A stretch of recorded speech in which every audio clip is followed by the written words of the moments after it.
Liam? What are you doing with that?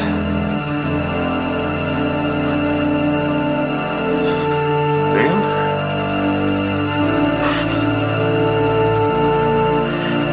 Liam?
Phoenix turned and fired twice.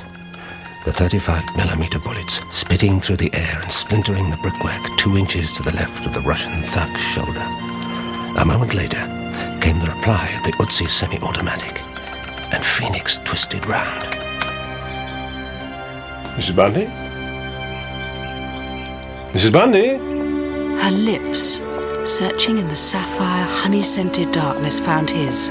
Cool, forceful, unresisting, and as the frozen waves crashed down... Afternoon, Mrs. Hutton. Oh, afternoon, Mrs. Bundy. Got your meeting, have you? Yes, I'm on my way. Is Gerald, Mr. Hadley, is he in? Yes.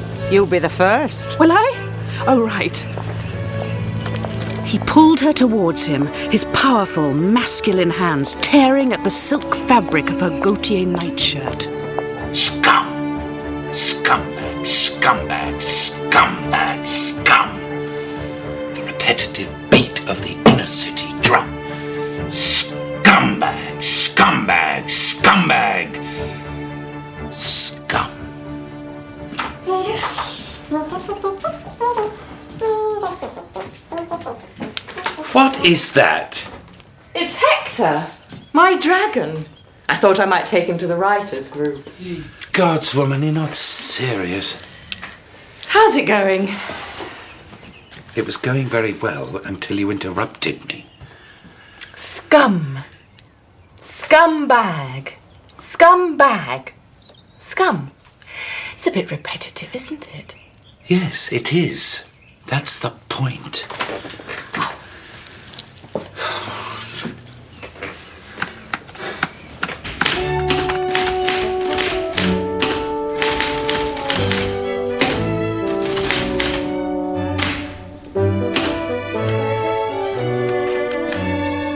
In 1887, Sebastian Lydiard, great-grandson of Herbert Lydiard, who'd served under Sir John Jarvis against Napoleon... We ought to go, Honoria. We're going to be late.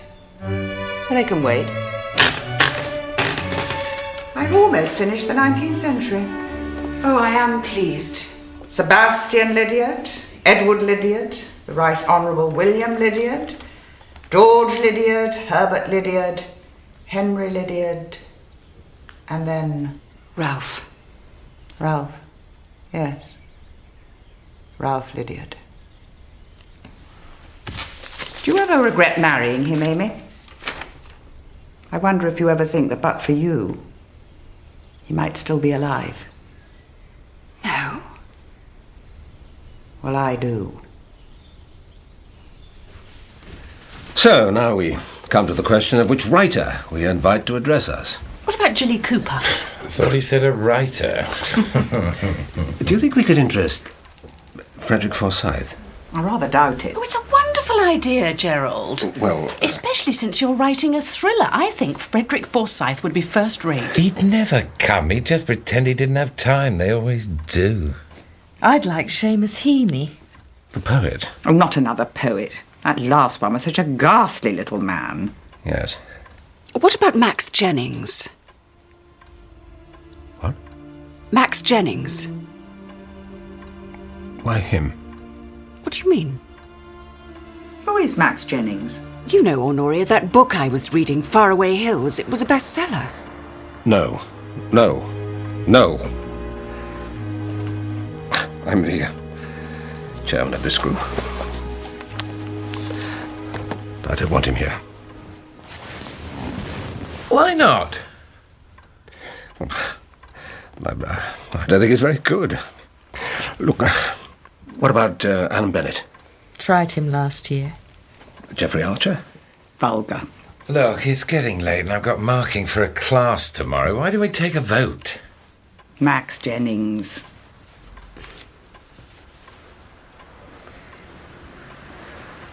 I say no, I'm against it. Doesn't make any difference. It's a majority vote. Max Jennings it is.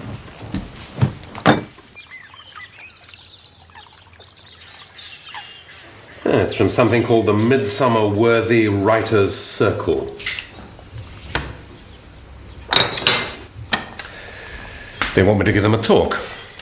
Not going to go, are you? Letters from somebody called Brian Clapper. He's got his own letterhead. Chairman Gerald Hadley. Do you know him? Isn't it a bit early for that? No, I'm awake. Gerald Hadley. They've invited me on July the 1st. Thought you had to be in Dusseldorf or Denmark or somewhere. I'm in Denmark on the 2nd. You don't want to go to a boring writer's circle? As a matter of fact, I do.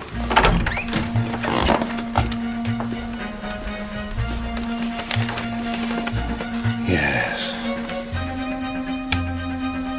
As a matter of fact, I do. You're going to be late. Yeah, it's really quite a treat. Got a couple of burglaries, car theft. Nothing much to hurry in for. If someone doesn't get murdered soon, you'll only get tetchy. No, I won't. See? You already are. No, I am not. No, I'll get it.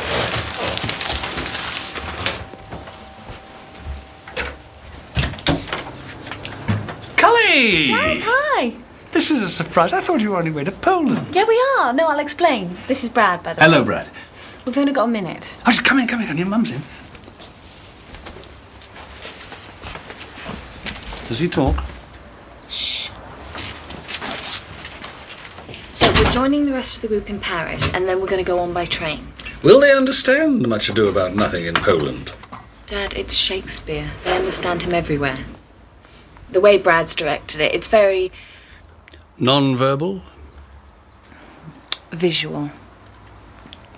So, what brings you all the way out here, darling? Not that we're not pleased to see you.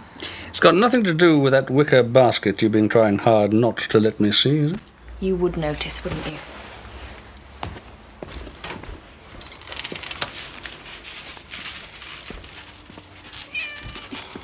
Oh.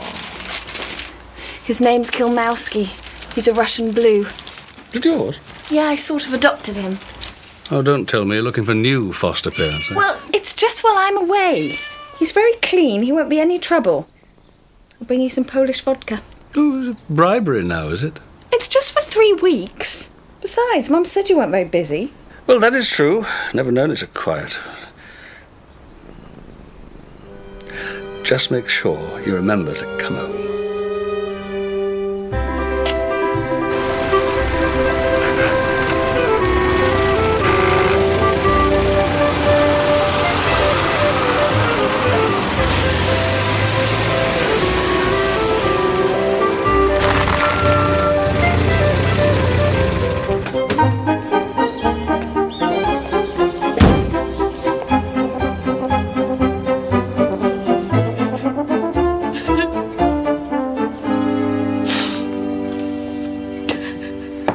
Hello?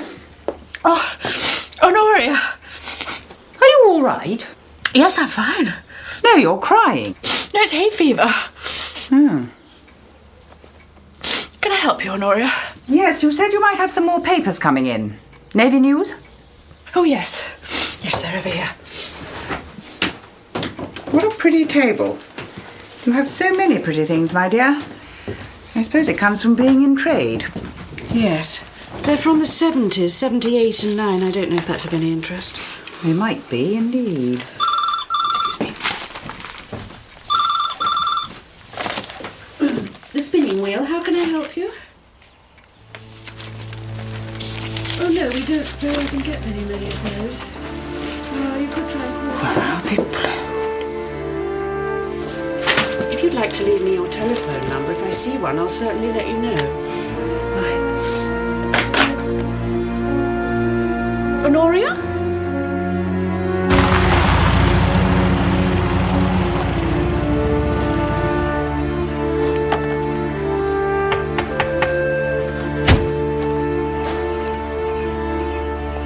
The meeting isn't until 7:30, Honoria.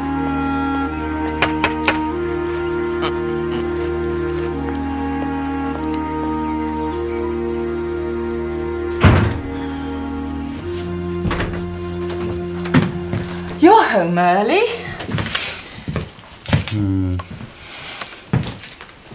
I thought dragons were supposed to breathe fire.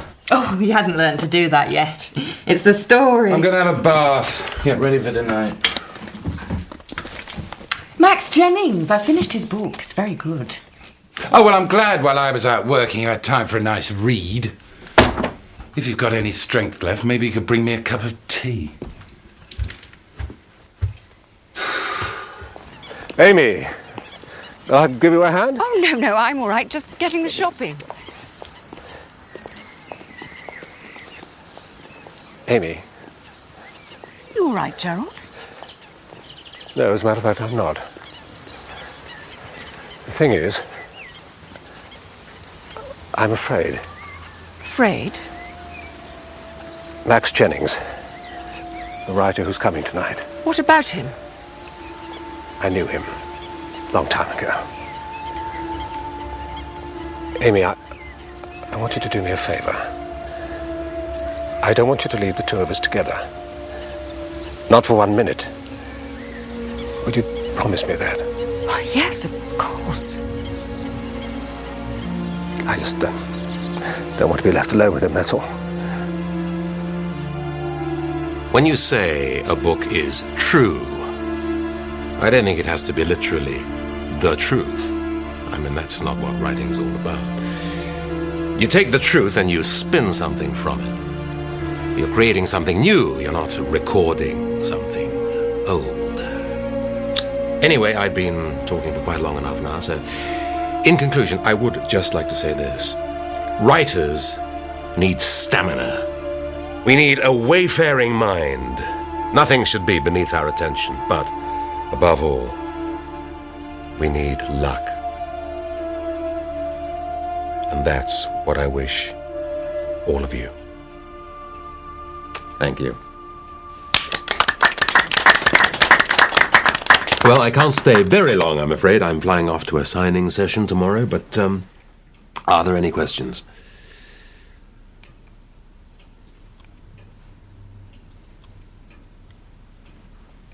Gerald? No.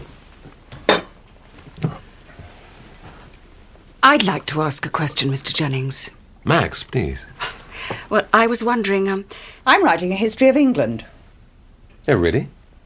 as seen through the personal chronicles of my family, the Lydiards, Here we go. which I've traced back to the 14th century. And the line continues all the way to the Falklands, where my late brother Ralph served as an officer on HMS Leicester. Actually, I do have a question. Yes.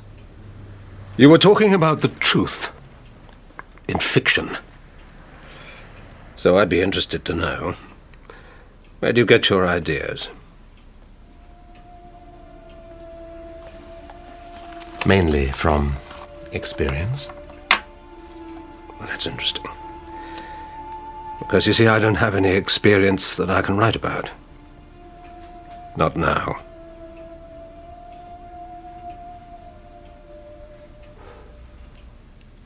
I'd like to ask something. I wondered how you managed to make your characters so real. I worked as a psychiatrist before I took up writing, and so I feel that I know people. I wonder if your characters ever surprise you. In what way? Well, you think you know them, you think they're one thing, and then they turn out to disappoint you completely. Well, I suppose that can happen, yes. Anyone else? I'm writing a children's book. Oh, yes? It's about a dragon called Hector. And my husband's writing a play. Actually, I'd say I was building it. For me, it's a totally passé word and elitist. Which word? What? Which word is elitist? Building? Writing? Or play? Writing. You know, we're rapping. We're improvising. We're about free association. You should come to one of my rehearsals, Max. You might find it dangerous.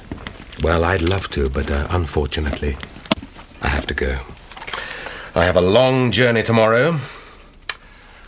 Thank you very much for inviting me. It's been a most instructive evening. I'll get your coat.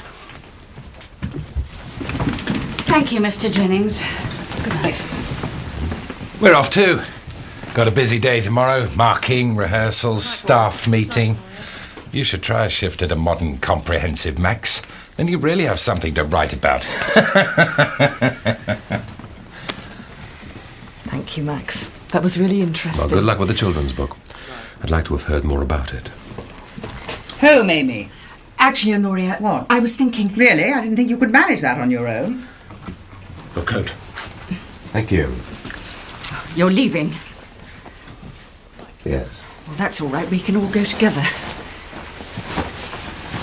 Well, goodbye, Gerald. Thank you for inviting me. I didn't.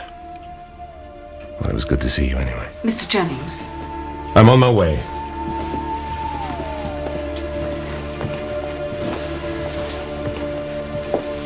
Now, there is something I actually do want to know, Mr. Jennings. Who do you think would be the best person to approach once my history's finished? I don't want it published by just any old firm. I'm afraid I'm not the best person to ask, Mrs. Miss Lydiard. Most of my contacts are in the field of fiction. Really? To be quite frank, we were expecting a much broader range of knowledge. Honoria. Stupid of me, but I seem to have forgotten my gloves. I'll say good night. How very rude. We've got to go back in. What? I promised Gerald. What did you promise, Gerald? What's it matter, anyway? What, Gerald and Max? It's late. We're going home. Now.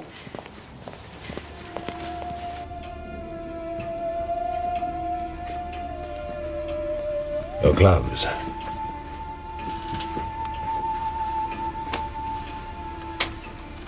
Any chance of a nightcap? I thought you were flying out. To a signing session. Gerald. What are you doing? Why did you come here? I came to see you.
Mr. Hadley?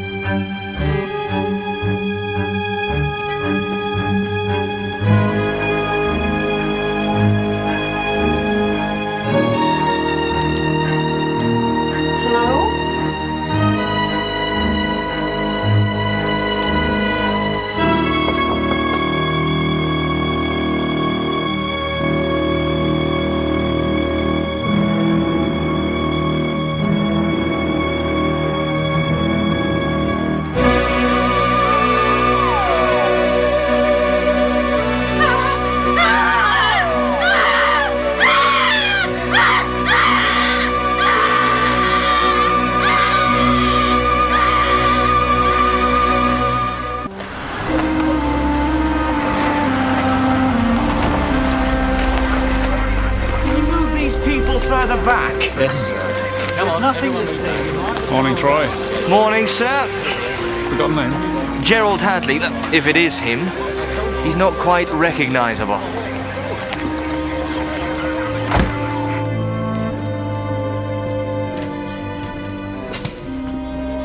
It's just in here, sir. Oh, where the blood and the police photographers are. Thank you, Troy.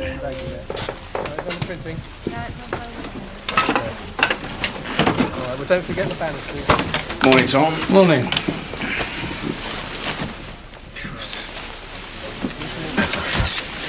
Do we have the weapon? I've had it bagged up in the bedroom with the candlestick.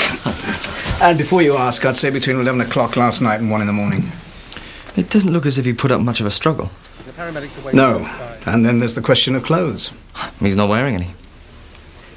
I tell you what, though, Tom, whoever did it must have been in a hell of a temper. Probably killed him with the first blow and then just went on bashing. Yes, George, I saw that. Did you notice the cupboard, sir? If you mean the cupboard that seems to have been emptied, it had caught my attention, yes. OK, so where's this cleaning lady of yours? I've never seen, a dead person before. You all right, carry on. Mm. Now, let's start with this morning. Well, the house was in a bit of a mess. It was stuff left over from last night. There was some sort of writer's evening. Was there anything unusual? Yeah, his wife's photograph. She's dead, and he always kept it in the same place, just there. And when I come in this morning, it was moved. So where was it? Well, someone had put it in the drawer. Did you ever meet her? No. He never talked about his wife. He was a very private man. So you came into the house, you noticed the photograph, and then you went upstairs? I knew there was something wrong. Did you go into the bedroom? Of course I didn't go in. Do you think I'm mad? I took one look and I saw him stark naked on the carpet with his head bashed in, and I scarpered. Well, of course I didn't bloody go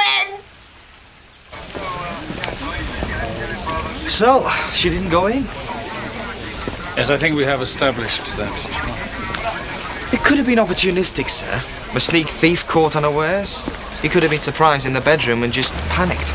See that Rolex watch on the bedside table, Troy? Yeah? Well, a sneak thief would hardly leave that behind, would he? Now, what about these writers? There were 6 of them. Brian and Sue Clapper, Amy and Honoria Lydiard, their sisters-in-law, Laura Hutton, she owns a local antique shop, and then there was a visiting writer, but Mrs. Bundy didn't know his name. You got any addresses? Well, the Clappers just live over there. Clappers? He's a teacher at Corston Comprehensive. Right, we'll start with them. Oh, and I'd be interested to know what car Hadley drove. Why? Garage, Troy. It's empty. The Midsummer-worthy Writers' Circle. We meet once a month. Of course, there'd be more space at Gresham Hall. That's Honoria's house. She wouldn't have it, ever since Ralph died. Mind you, the place was like a morgue. Freezing cold, even in the middle of summer. Who was Ralph? Her brother, she worshipped him. Amy was his wife, now she lives there. If lives is the right word. Of course, I shouldn't talk out of turn. Poor Gerald. Still so hard to believe. How would you describe Gerald Hadley last night? Was he happy, sad? Tense. Definitely tense. I thought perhaps he and Laura might have had some sort of a row. They were usually so close, but last night she was distinctly frosty.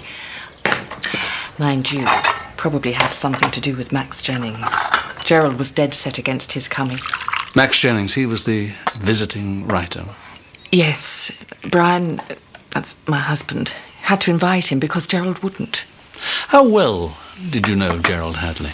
Not very well. Nobody did. We've been here about 5 years, and he'd already been here a couple of years. He's a very quiet man. Did you know his wife? No, he never spoke about her. I asked him once. He got quite upset. Did you happen to see Max Jennings leave after the meeting? No. What about your husband? Brian and I, we went to bed straight away. Brian was asleep the moment his head touched the pillow. Sound asleep. Did you sleep? Oh, not immediately. And I did hear a car pull away. It must have been a little after midnight. Well, that could have been Gerald Hadley's car. No, Gerald's car was stolen the other day in Corston. She was definitely lying about that husband of hers. Which is why we must try to get to him first before she reaches him. Corston Comprehensive. You have a problem? I went there, sir. 83 to 90.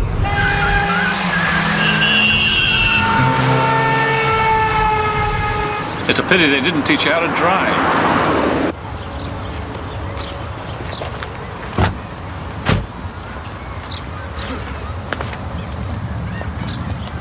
It's a library. Science block over there. I always hoped I'd never come back. You weren't happy here, then? Oh, I couldn't wait to get out. Yeah. I know you, don't I? Gavin Troy. Hello, Mr. Belgrove. Who are you, then? I'm Chief Inspector Barnaby. I'm with the police. Oh, yeah. Always said he'd come to no good. A bit like bringing him back here, though, isn't it? See what I mean? And now, gently on the knees, bend those knees up and down, and shake it out. Shake it out. You got a piece of sticky tape on your fingers and you want to get it off? Shake it out. Remember, making pictures now. Adventure. Explore. Reach out. Reveal.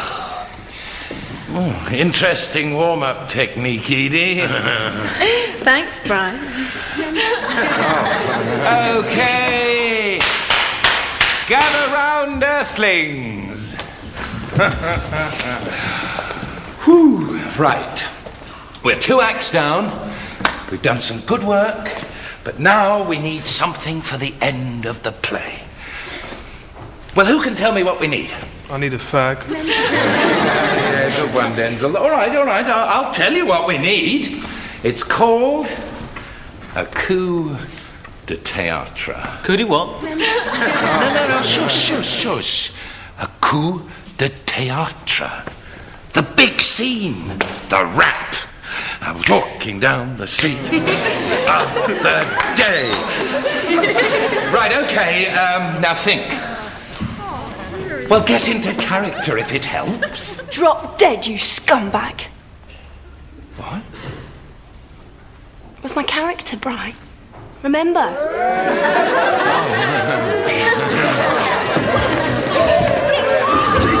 Yes, now careful now. No, there. No, please. Mr. Clapper! That's enough! Mr. Clapper! What is it, Miss Planter? Some policemen have just arrived at the school, Mr. Clapper. They want to have a word. Oh, evening all. Right, I'll be right back. Just think coup de théâtre. See if you can surprise me.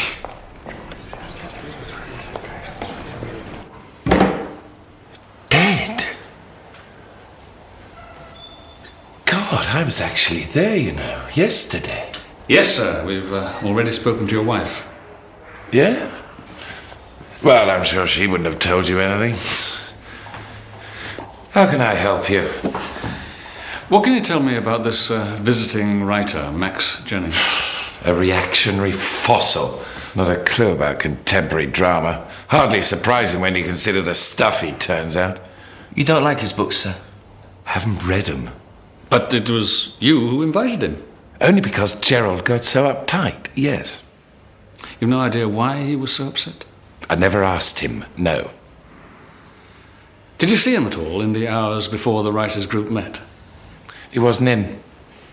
I saw Honoria Lydiard knocking at his door. Must have been about 4. She wasn't getting any reply. Can you tell us anything about him? His background? He was a civil servant who'd taken early retirement, a platinum handshake and a fat pension. Had no time for people like him. Oh, I'm sure. So, can we get back to yesterday evening? What time did you leave the group? Well, I would have thought my wife would have told you. 10:15. And you went straight home? Yes, and straight to sleep. Are you quite sure about that, sir?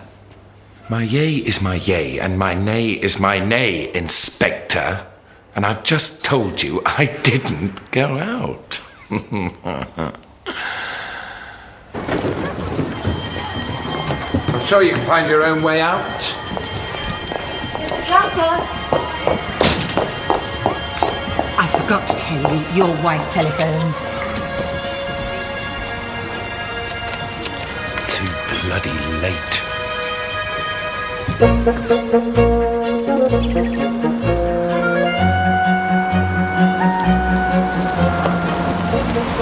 Gresham House, Honoria Lydiard's home.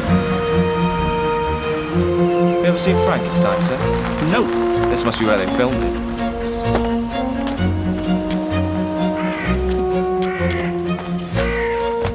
Can't you read? No hawkers, no circulars. Go away, I shall call the police. Mrs. Lydiard? Miss Lydiard, yes. We are the police. Causton CID. Can we go inside? If you must.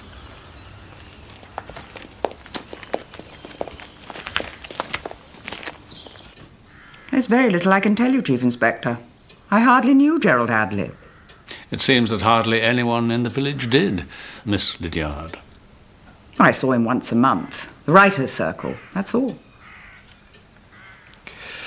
You were seen at his house on the afternoon of his death, Miss Lydiard, knocking at the door. Are you trying to suggest that this horrible business has got anything to do with me? I'd agreed to help with the food.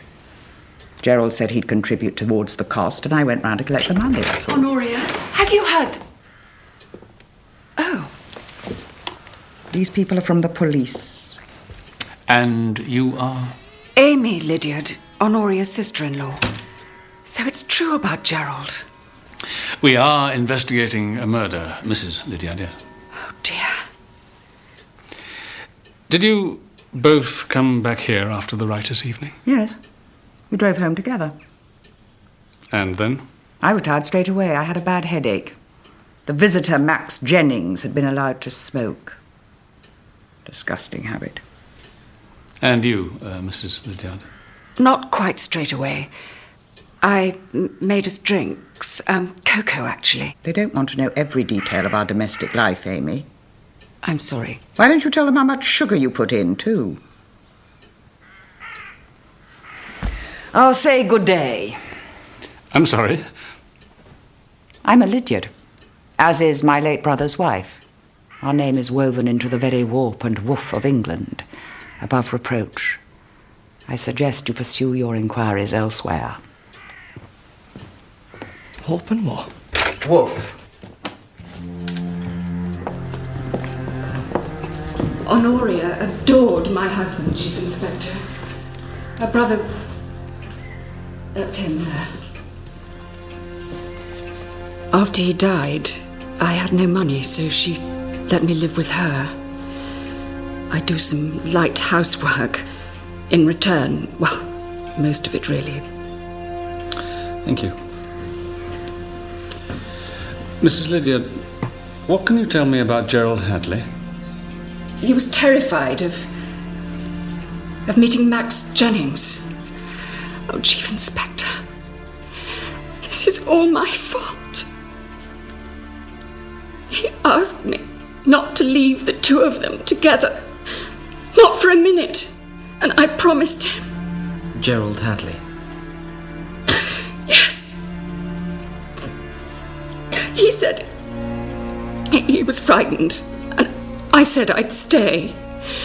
But then everything went wrong. Why? What happened? We were the last to leave. Honoria, Max Jennings, and me. And then... I seem to have forgotten my gloves. How very rude. We've got to go back in there. I wanted to go back in, but Honoria was in a hurry to leave. So I left him on his own. Mrs. Lydia, can you remember who it was suggested inviting Max Jennings in the first place? That was me.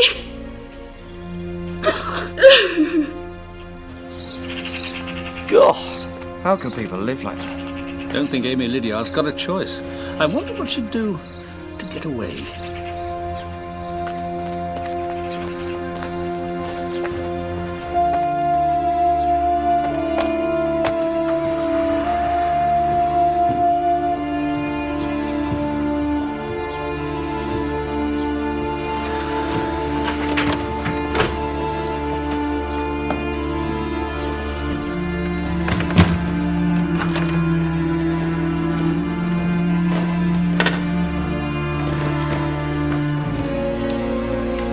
What's the matter with you? Nothing, Honoria. It's just all been so sudden. Afraid I can't help you, Mr. Barnaby. My husband isn't here. He flew to Denmark after that writer's thing, signing books. Max is very big in Denmark. Did he come back here after the writers' group meeting, Mrs. Jennings? No, it was easier to overnight at Heathrow. Do you remember the name of the airline? No, Well, do you know how we can reach him? no. I have to ask his secretary, Bouncing Barbara. She made the reservations. Barbara? Barbara Neal. What's her name? Do you know where we can get in touch with her? No, not really. Look, will you excuse me? I really don't think this is to do with me.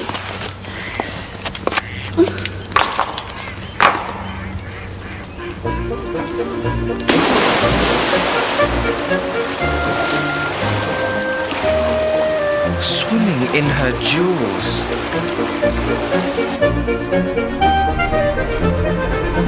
Get hold of this Barbara Neal. And while you're at it, check the passenger lists of all the flights to Denmark. You think Max Jennings... Right, and stop here.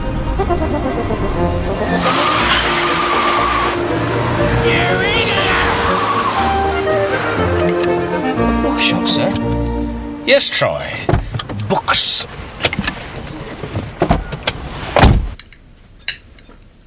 So who was he? The victim? I'm not sure. The more I hear about him, the less I seem to know him. He was Gerald Hadley, ex-civil servant from Kent. But that's all. His house didn't tell me a thing about him.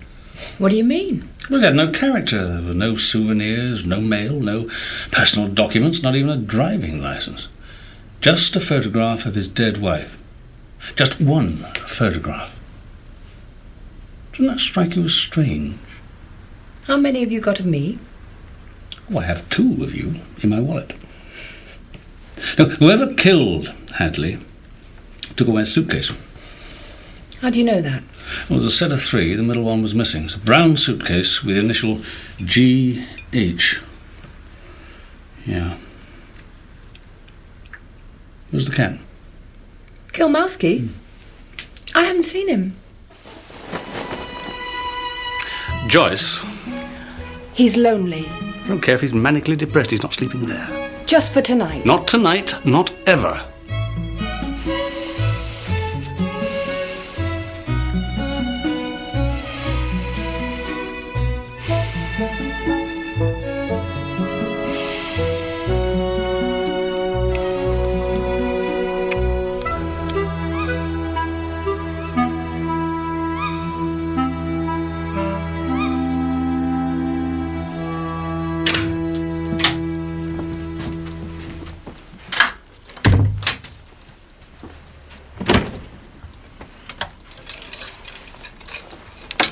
Aren't you coming to bed?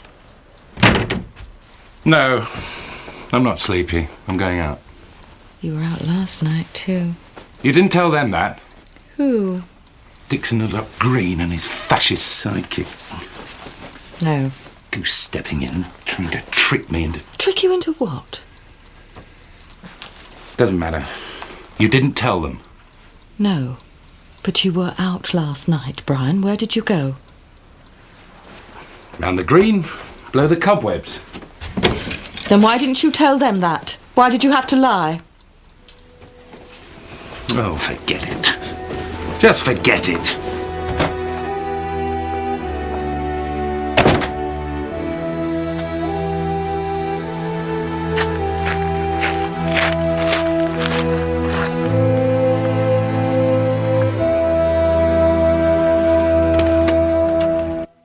No.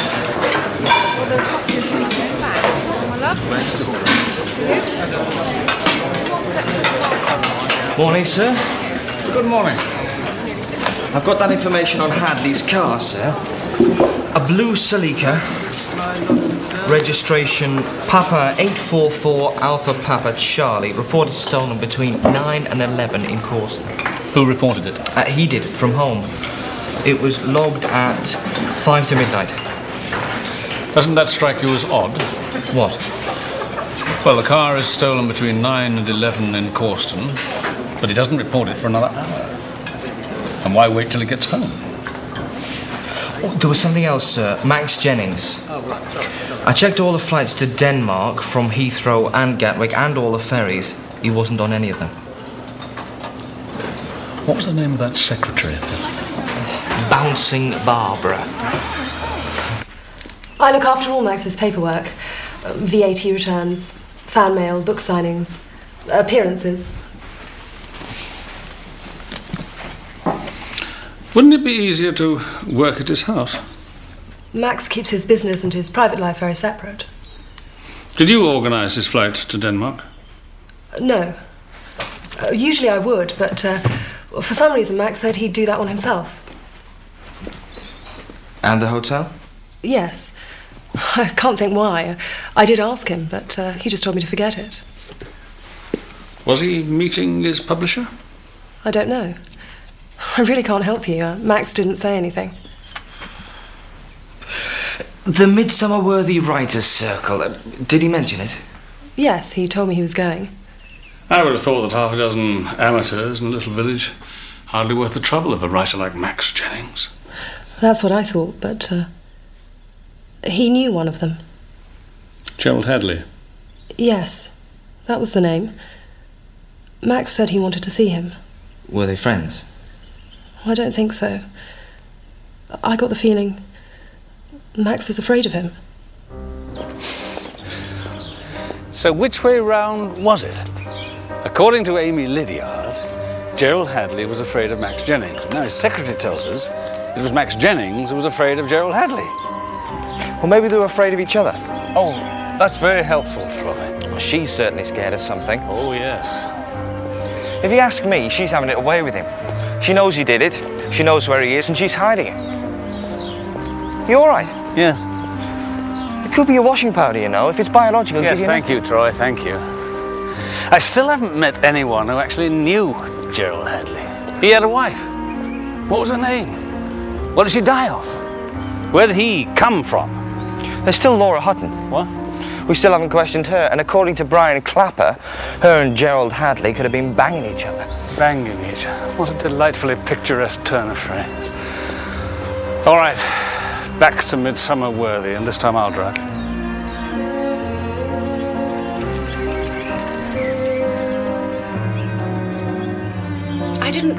No, Gerald. No, I'm sorry. We met once a month at the writers' group, and that was all. Just out of interest, what sorts of books were you all writing, Mrs. Hutton? Gerald was writing a spy thriller, Sue, a children's book, Brian, a rather dreadful play. I believe Amy wasn't writing anything, although she did talk about poetry.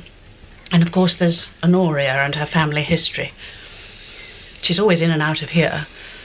In fact, she came in that afternoon, about 4 o'clock, the afternoon before it happened. What for? Old magazines. London Illustrated News, Life magazine, Navy News. She's fanatical about it. Anything to do with her family, or her brother Ralph in particular. As a matter of fact, she stole one of those. Do you know which one? June 78. They're in order, you see. She probably found another cutting for her book. And what about you, Mrs. Hutton? I'm sorry? What were you writing? I was writing a romance. Did you show it to Gerald Hadley? Why do you ask? Oh, yes, of course. I know people talk about me and Gerald, Gerald and me. Well, it's a village. One expects that sort of thing. And it's true that I did find Gerald quite attractive. But he never once reciprocated my feelings, not once. We have been told that there was a certain amount of tension between you and Mr. Hadley on the night of his death. Who told you that? Please, Mrs. Hutton. Very well.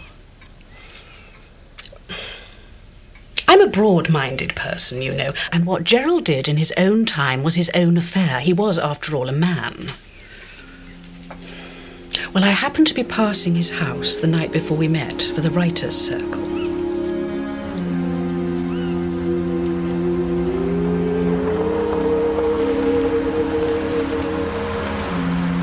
I'm a bad sleeper, and I often go out walking quite late at night.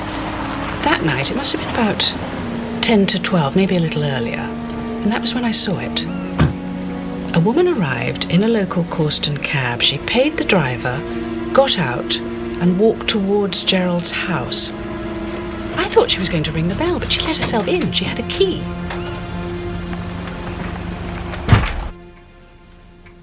She was quite obviously a prostitute. How can you be sure? Oh, her clothes, the way she walked. What happened?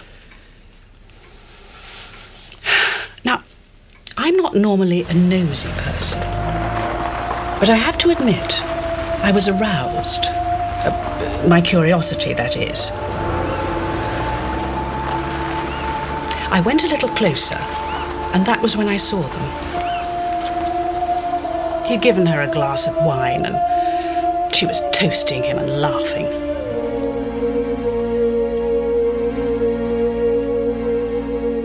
Now, I didn't mind being rejected by Gerald. I didn't mind at all. But to think of him turning to that sort of... You were angry? No, I wasn't angry. I was disappointed. Mrs. Hutton, you didn't by any chance go back there the following evening after the writers' meeting? Well, as a matter of fact, I did. I couldn't sleep, so I went out. About 12:30. I arrived just in time to see Max Jennings leave. It was clear to me he'd had too much to drink. He took quite a while getting into the car. Did you see Gerald Hadley? No, but there was a light on upstairs in what I imagine was his bedroom. Anyway, I was just about to leave when I saw...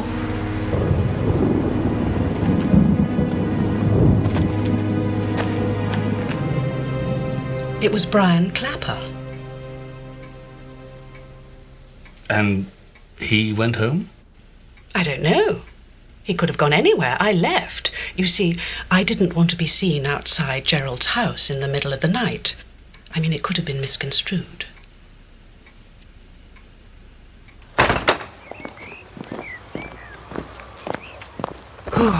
So, Brian Clapper was lying? Yes. And he'll still be at school. You can have another go at him, sir. No, Troy, you can do that. Oh, I'd like that. So, how's the play going, Mr. Clapper? Well, obviously, all these interruptions. You didn't tell us what it was called. Slang Huang for 5 Mute Voices. Working title. It's very demanding, you know, but they're a great bunch of kids, some real talent. The Carters especially, Edie and Tom. They're terrific. Life's stacked against them, but they never give up. The girl especially. Edie. There was just one detail we wanted to get straight, Mr. Clapper. Oh, yes. You told us that you went home at 10:15 and went straight to bed. Yes. Well, we have a witness who says they saw you returning home sometime after midnight.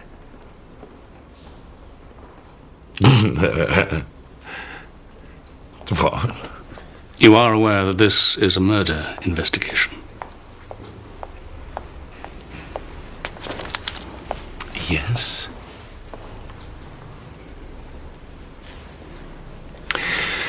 Well, that night, Right, I did go out, yes, for a drive. Blow the cobwebs, don't know why I forgot to mention it. Did you see anyone outside Plover's Rest? No. Yes, there was someone.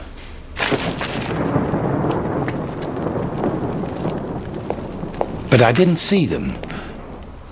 I was sort of, behind the car, you see, and someone did walk past. I didn't see who it was. Can you tell us actually where you went that night, sir? No. You weren't perhaps on your way to some sort of tryst? Tryst? No, of course not. I was walking, just walking. I woke up and I went for a walk.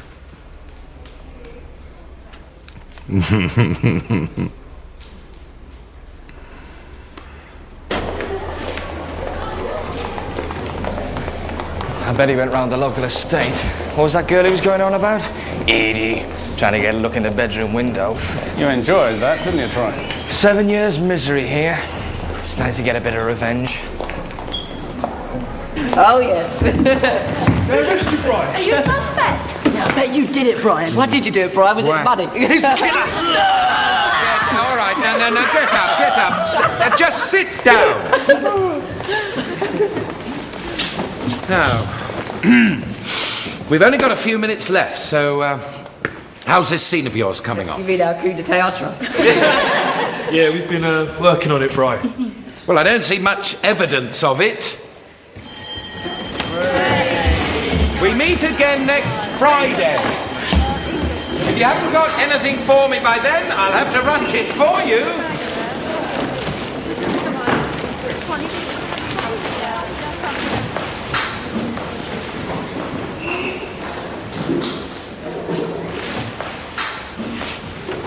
Edie? Brian, can I have a word? Yeah, sure. What is it? I really need to talk to you.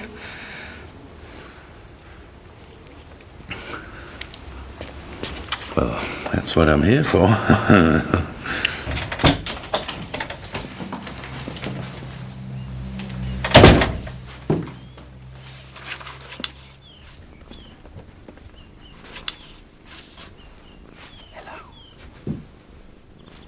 Oh. Come on. Off. It's a wonderful book. I'm not surprised it's a bestseller. You should read it. I gave it to you. Well, it's the story of a young boy, an Irish boy. His name is Liam Hanlon. Liam lives on a farm near Durrow in Southern Ireland. It's a horrible life. He's abused by his father sexually.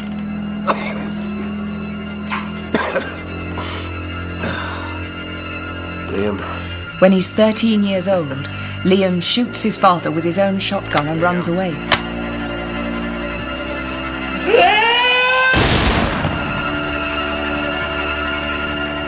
He meets a man, an artist, and they travel together, first in Europe and then Turkey. Oh, the faraway hills. Jennings has a wonderful way with language. Listen. Is it autobiographical? It reads that way. Liam has bought a flat overlooking the Albert Hall. How'd you get the money?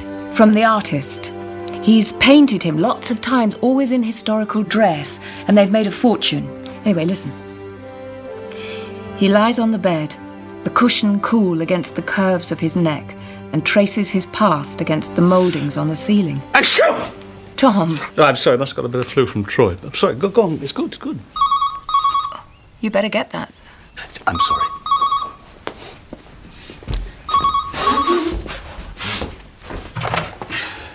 Yes. Oh, I'm on my way. We've found Max Jennings.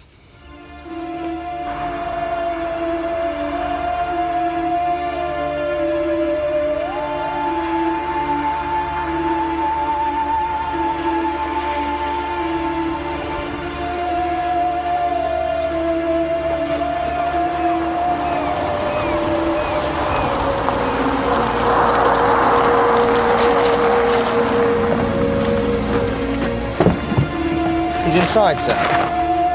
Oh, surprise me, Troy.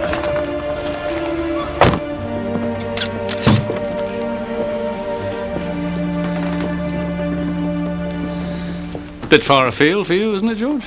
It's my case too, Tom, and I fancied a day by the sea. So did he, by the look of things. So what do you think? He's been dead 48 hours or more. Poison? I wouldn't be surprised. Look at the eyes. Bilateral ptosis, and there's a little pigmentation at the hair root. Are you all right? Yeah, what? It's a very nasty rash at the side of your neck. Well, I suppose that's it then. That's what, Troy? The end of the case. What do you mean? Well, we already know that Gerald Hadley and Max Jennings knew each other in the past. There must have been some sort of feud, and it got out of control. Jennings bludgeoned Hadley to death. And then when he came to his senses and realised what he'd done, he came down here and ended it all, rather than face the music. That's what you think, is it? Yes. Well, I don't. Who was Gerald Hadley? What was he before he came to Midsomer Worthy? Whatever happened to his wife? We still don't even know her name. It's like a blank jigsaw. We've got some of the pieces, but not even the start of a picture. Let's take the day Gerald Hadley died. Honoria Lydiard visits Laura Hutton. The spinning wheel, how can I help you? And she steals some newspaper. She actually steals a newspaper. Well, if you'd like to leave me your telephone number. We know from Brian Clapper that she went straight from the shop to Gerald Hadley. The meeting isn't until 7:30, Honoria. Why? Well, she said it was something to do with the catering. It was a bit late in the day to be worrying about the food. And then, when the evening was finished, why did Max Jennings go back into the house? Why didn't Amy Lydiard manage to stop him? Well, I promised Gerald. And if Jennings did kill him, what about the empty cupboard and the missing suitcase? What was taken? And why was Hadley naked when he died? And we've still got to think about the night before the murder. Thanks, Bob. This woman, Laura Hutton, claims she saw. Who was she? And if Laura Hutton was in love with Gerald Hadley, could she have been jealous enough to bash his head in for unrequited love? Right. I want you to check every minicab in Causton until you find the one that dropped off the blonde woman in Midsomer Worthy midnight on the 31st. Do a complete background on Gerald Hadley and do the same for Max Jennings. On my desk, 9 o'clock tomorrow morning. So it's time we got to work.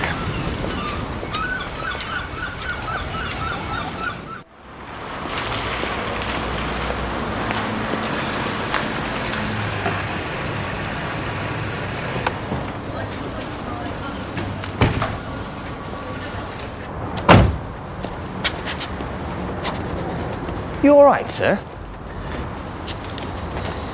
Yes. What news on Hadley? We've got no record of his marriage. We can't find an insurance number. There's no birth certificate. And the civil service has never heard of him. Well, what is he then? The invisible man? How about the taxi driver? We're still looking. Oh, there is one thing, though. We found his car, the Celica. No surprises there. A straightforward TDA, wrecked and dumped in the river. Well, at least that's something. Oh, and Barbara Neal's here. Bouncing Barbara.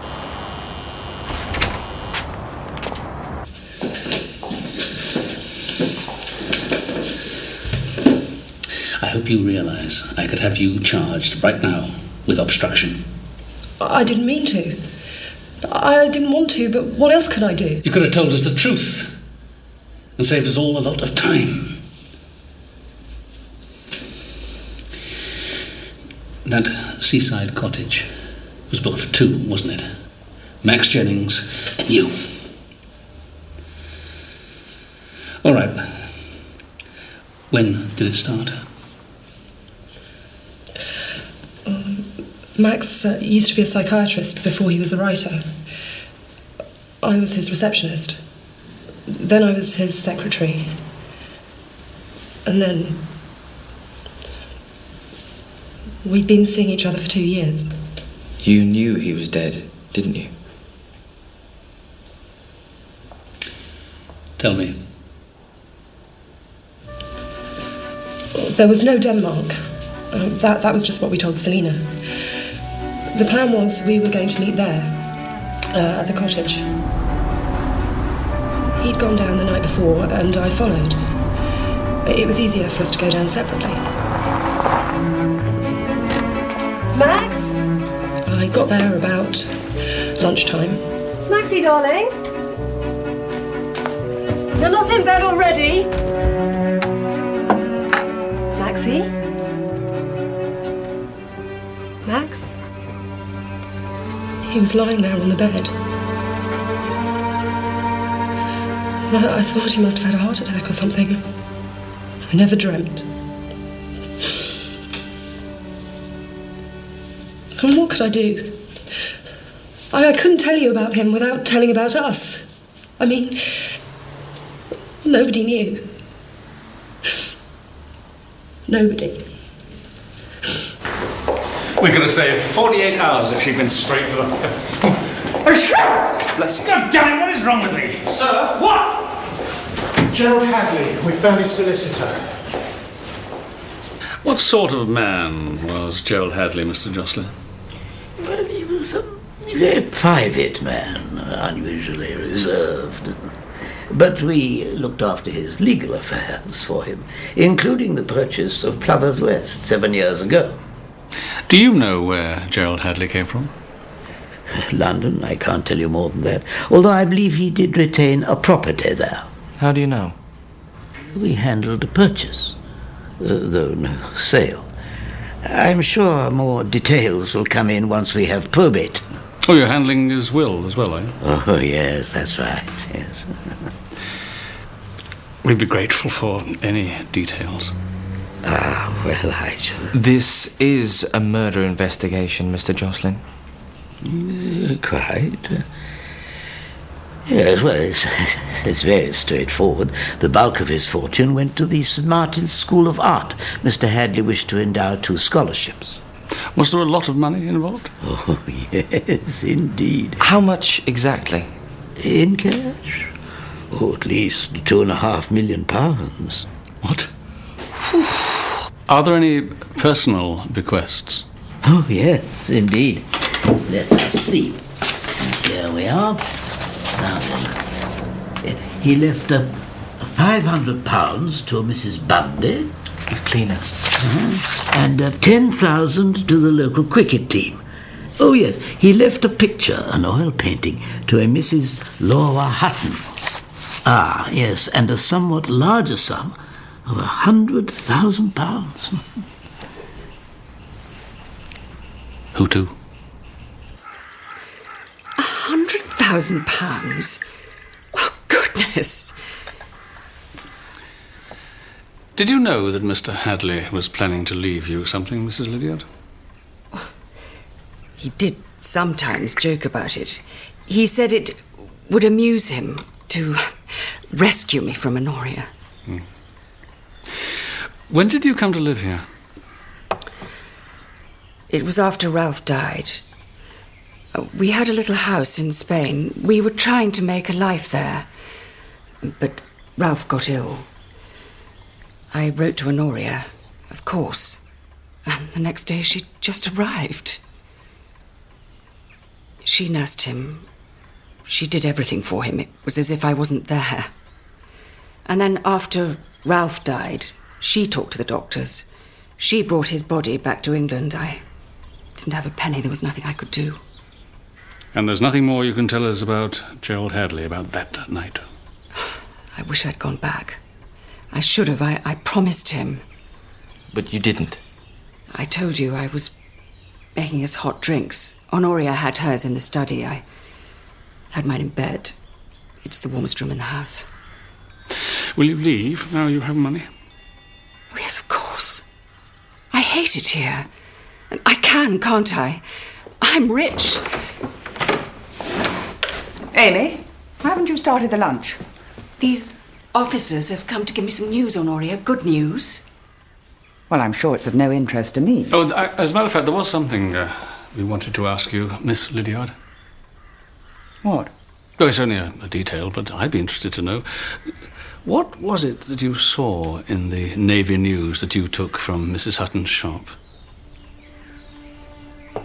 I suppose she told you about that. Do you deny it? We just want to know what was in it. It was on page 5. There was a picture of the Leicester. That was Ralph's ship. Exactly. I took it for my book. Could I see it? Just out of interest?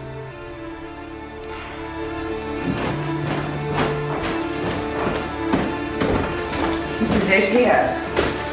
My brother Ralph rose to be a sub-lieutenant, you know. He received 2 commendations. He would have been an admiral, I'm sure of it. There. On leave in Antalya. I really don't see what bearing it can have on your case. Well, as I said, Miss Lydiard, it's just out of interest.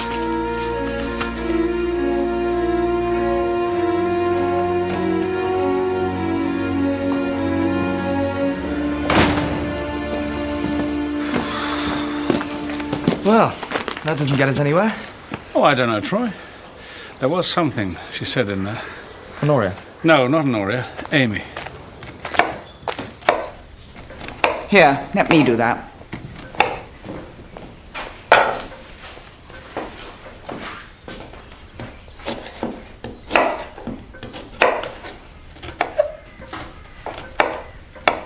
Honoria, I must talk to you. Must you? I've decided to leave. What? I've had enough. I'm going. No, you can't. Yes, I can. I promised Ralph I'd look after you. It's not me you're interested in, Honoria. It's Ralph you want, and he's dead. Keeping me here won't bring him back. Don't talk to me about Ralph. He was my husband. If you'd loved him enough, he wouldn't have died. I'll leave tomorrow. It'll be better for both of us. No, you're a Lydiard. Blood and bone.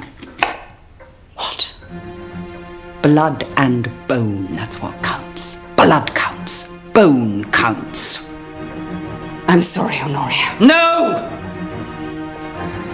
I want to look after you.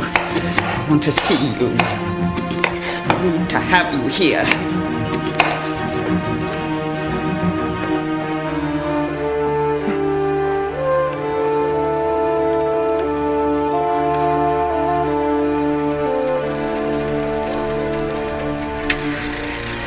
Laura, what's happening?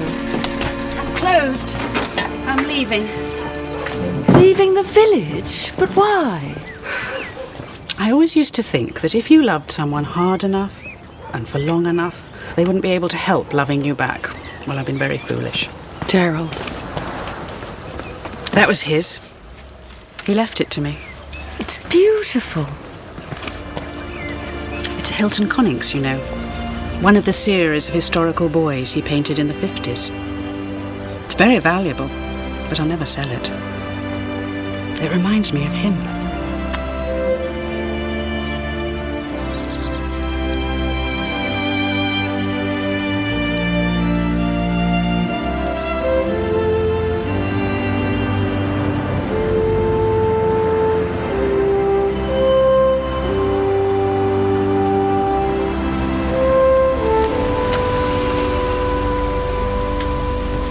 His name's Baker. He's over there, sir. Thank you.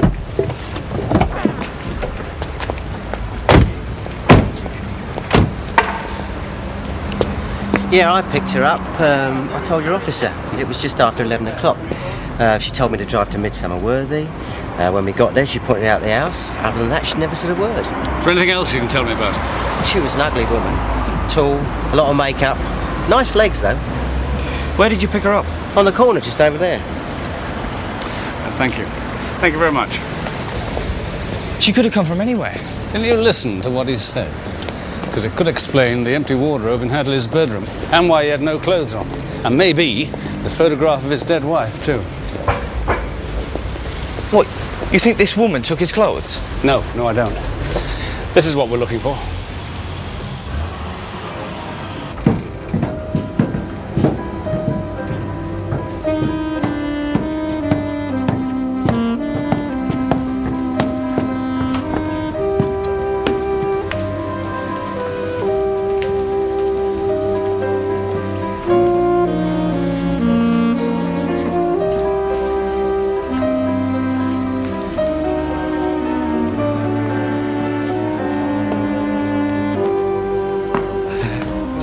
What is this place? What do you think? We're not open yet. Yeah, I thought Troy was going to have a seizure. It was really very funny. So, Gerald Hadley was a transvestite. Yeah, he parked his car close to the club, and then he must have walked back to it in full woman's dress. But of course he wasn't there. Well, he couldn't just walk into Causton CID just as he was, and that's why he didn't report his car stolen until he got home. And the woman Laura Hutton saw Wasn't a woman at all.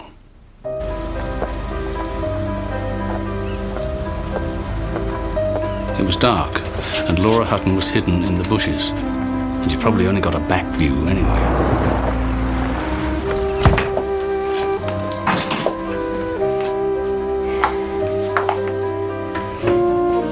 I thought she saw Gerald Hadley and the woman having a drink together.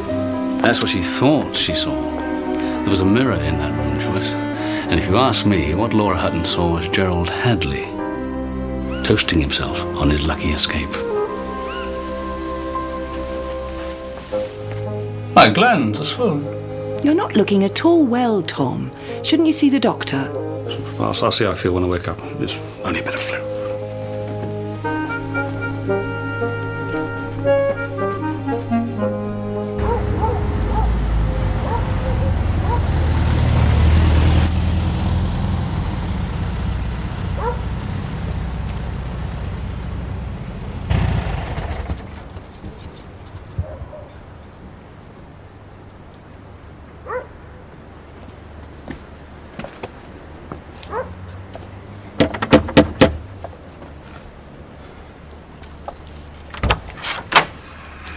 Bri. I'm so glad you came.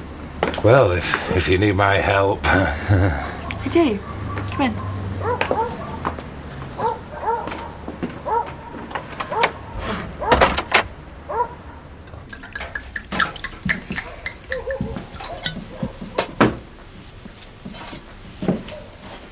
Here you are, Bri. What is it? Thunderbolt. Mixed wine. Apples and lemons and all that. Oh, cheers.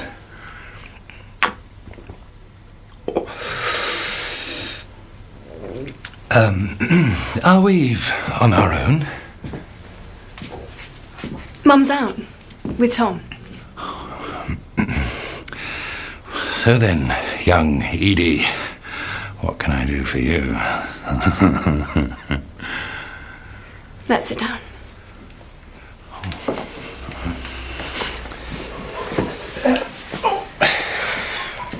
play, Brian. I'm nervous. I'm never going to be able to stand up in front of all those people. Of course you are. My accent's all wrong. No, it's perfect. You're perfect. Believe me. But I don't like the character. She really gets on my tits. Please say you'll help me, Brian. I need you to tell me I'm going to be all right. Oh, God, Edie, you're more than all right. You're fantastic. You're the best. You don't know how much I've dreamed of this. Oh, Brian. Oh, Edie.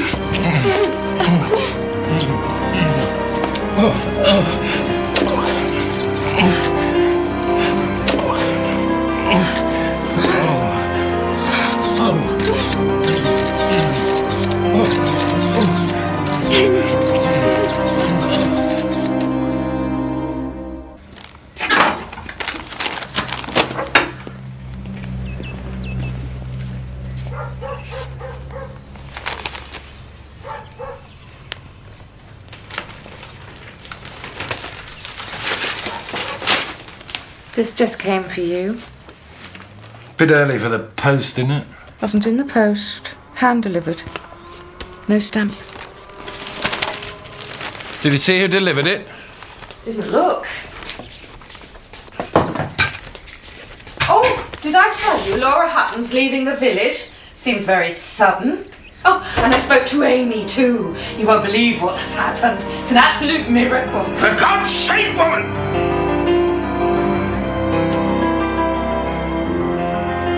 You shall shut up. What? What is it? I've got that report from Dr. Bullard. It was poison that killed Max Jennings. Looks like he had it in a glass of wine. Thallium sulfate. Administered 12 hours before he died. That was when he was with Gerald Hadley in Midsomer Worthy. Thallium sulfate's a slow-acting poison. Hadley could have slipped it into Jennings' drink while he was still at Plover's Rest, and Jennings could have attacked Gerald Hadley without realising he was already dying himself. But the clothes. Why take the clothes? Well, somebody didn't want us to know he was a gender bender. Chief Inspector Barnaby. Oh, yes, Chief Inspector James Jocelyn here of Jocelyn, Tibbles and Delane. Yes, Mr. Jocelyn. I mentioned to you that Mr. Hadley had a property in London. Yes. Well, I thought you ought to know I've just received various documents from the bank. Do you have an address? Well, yes, that's why I telephoned you.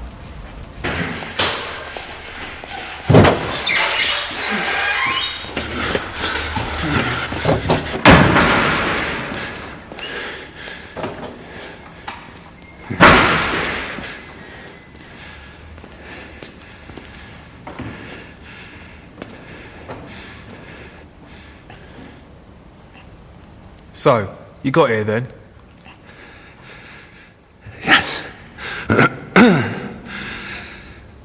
Yes.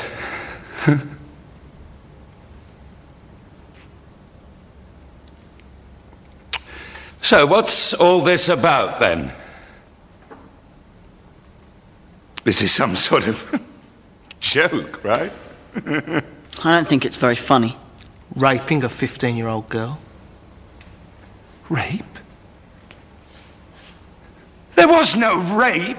You calling Edie a liar? Who do you think the police are going to believe? What? We could come to an arrangement. How does 5,000 strike you, Bri? I haven't got £5,000. You can raise it, Bri. A middle-class ponce like you. No problem. Why? What have I ever done to you? I just tried to help. Push off, Brian. Yeah, just get out.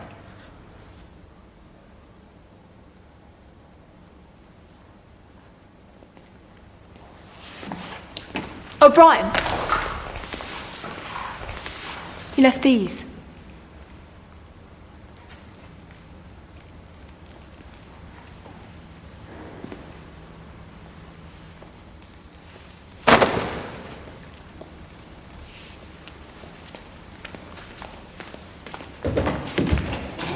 So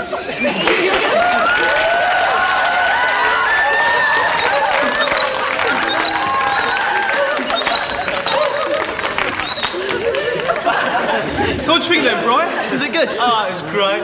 That was our coup de théâtre. What? It was a scene. You told us to work on a scene. You said we had to surprise you. I bet we surprised you. A scene? Yeah, so that we can, like, work it into the play. You can do what you bloody well like! I must have been mad ever to have wasted 5 minutes, let alone 5 months on any of you!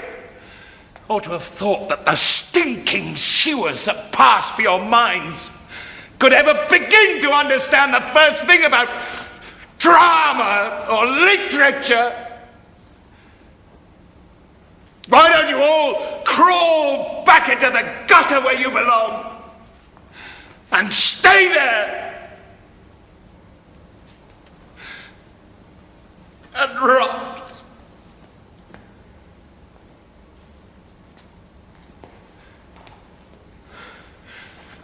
Scum!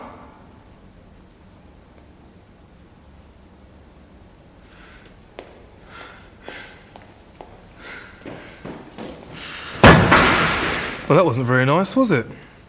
All right. Plan B.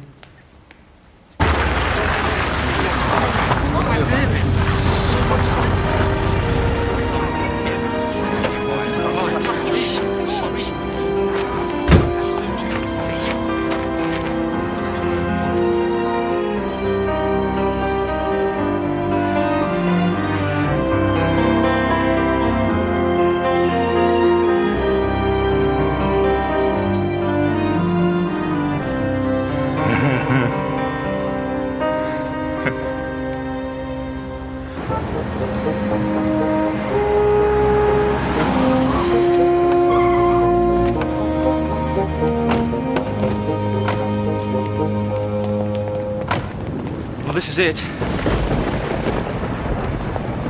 Looks like there's a storm coming.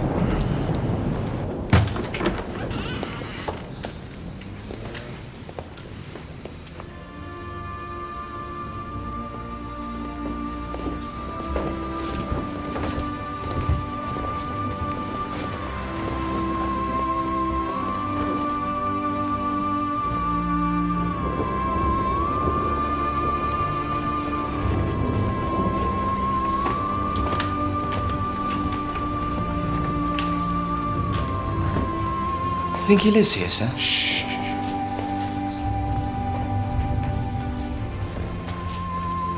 Why do I feel as if I know this place? What? I know this place. I've been here. You can't have, can you? It's the story of a young boy, an Irish boy. Liam has bought a flat. It's overlooking the Albert Hall. Of course, that's it. It's a wonderful book. It was all in the book. Which book?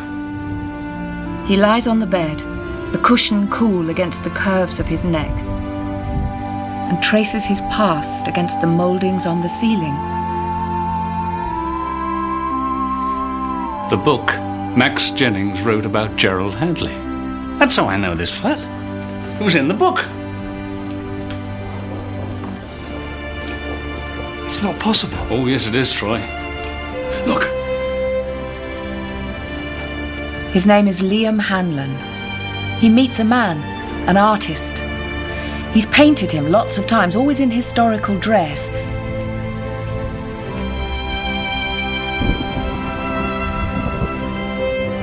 They travel together, first in Europe and then Turkey. Why didn't I read the book? I should have read the book. Liam Hanlon, the boy, meets an artist. The artist paints him in historical dress and the paintings sell for a fortune. It's all in there. And Liam Hanlon was Gerald Hadley. Yeah. He was sexually abused. He killed his father. And he runs away from home. He gets rich, and then one day he tells Max Jennings everything. But why'd he do that? I mean, how did they meet? Do you remember what Bouncing Barbara said? Max used to be a psychiatrist before he was a writer. Now, we already know that Gerald Hadley was a transvestite, or a transsexual, whatever the term is. Isn't it possible he visited a psychiatrist? And if that psychiatrist were Max Jennings... What? Jennings took what Hadley told him and put it in a book? The Faraway Hills. Gerald Hadley was never married. His life was a complete sham. The photograph, the dead wife, was just a prop. And he probably hid that himself because he knew Max Jennings might see it. But Hadley was afraid of Jennings. No. That's what Amy thought he was saying. But Hadley was afraid of being left alone with Jennings. He was frightened of what he, Hadley, might do to him. Well, think about it, Troy. What would you do if you told someone, professional healer, your friend, all your innermost secrets, your entire life history, and he turned it into a best-selling book? What would you do? I'd kill him. Exactly. And that is what Hadley did. You want a drink? I'll get you a drink.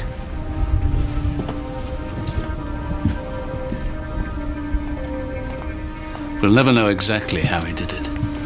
But after Max Jennings went back into the house, when the two were finally alone, that must have been when it happened.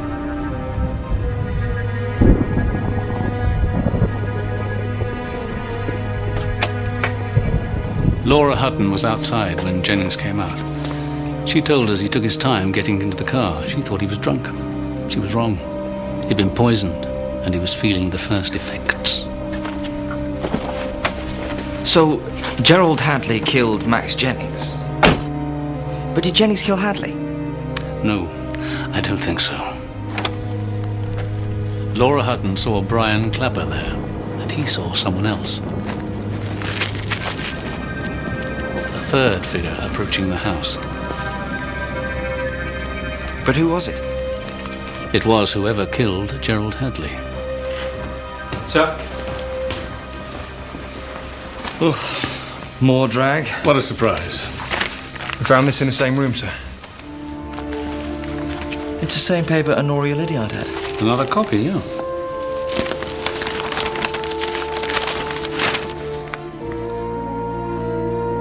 He received 2 commendations. He would have been an admiral, I'm sure of it. There. First in Europe, and then Turkey. Antalya. What? It's a port in Turkey. God, I must have been blind. She folded this over when she gave it to me. It's a Leicester. Not the ship, Troy. Use your eyes. Down here. Look. Well, who are they? That's Ralph Lydiard. Same face we saw in his wife's photograph. And the other? It's Gerald Hadley.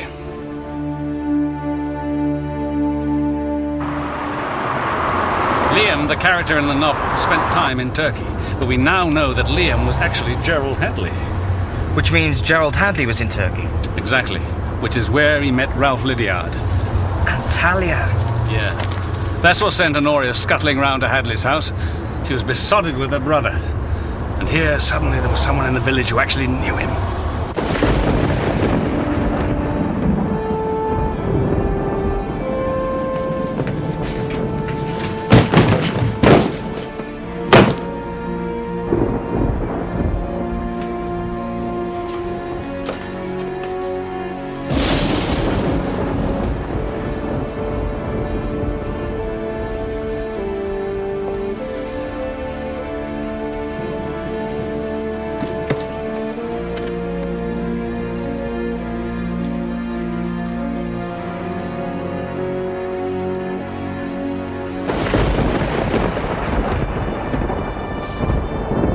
What are you doing?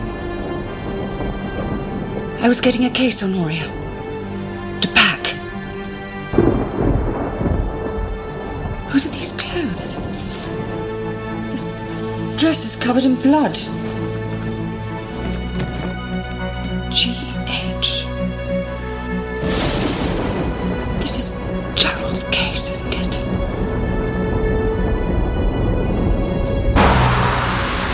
Honoria killed Gerald Hadley. Of course she did. Amy almost gave her away when she contradicted her. When? When we first asked Honoria about her movements on the night of the murder, do you remember what she said? I retired straight away. I had a bad headache. Retired didn't mean go to bed, which is what I thought she meant. Amy actually told us the next time we met. Amy went to bed, Honoria retired to the study, and then she went out again a few minutes later. Back to Gerald Hadley's? Yes. I couldn't believe he'd known my Ralph. My darling Ralph. I tried to see him earlier that afternoon, but he wasn't there. And I couldn't talk with all those people there. So you went back that night? Yes. I had to see him. I couldn't wait.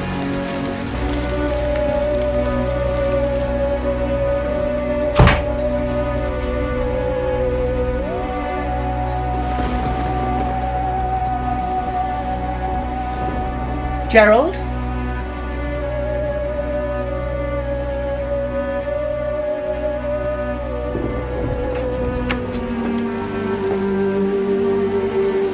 Believe what I was seeing. So disgusting, so beneath contempt. But I asked him about Ralph. I had to know. That's what I'd come for. Do you know what he told me? Do you know what he said? Yes, I knew him. Your dearest darling, Ralph. We were lovers, Honoria. I had him, and he had me. Now get out of my house! No!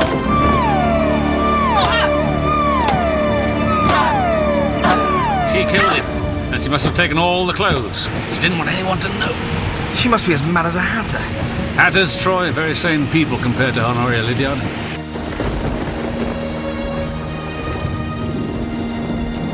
You should have died too, not just him.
What have you done? It's Ralph. You've brought him in here. You're mad. Jump. Go on the window. Jump. No. I'm not going to do it for you. I'll fight.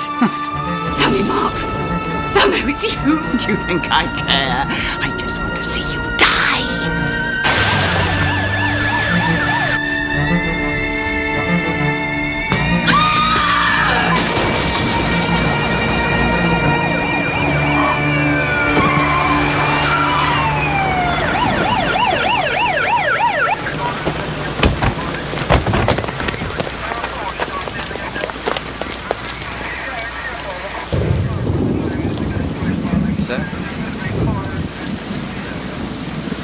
She said she wanted me to die.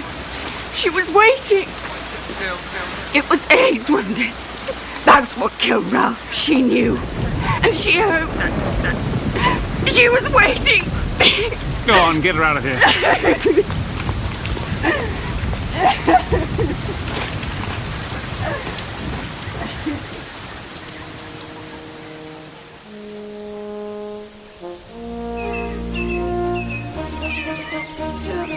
Don Pedro forgot all his lines. And Brad, no, he called the whole thing off. Cully! Dad! Did you see Dr. Preston? Yes, I did. It's not serious, is it? I'm afraid it is, yes. It seems I have an allergy. An allergy? What to? Oh no. Oh, yes. What? Cats. Kill Mousky. Yes. You mean all that scratching and sneezing? It's not funny. No, I'm sorry. Cully? Not gonna take this out on me, are you, Dad? Oh, yes, I'm gonna make your life hell.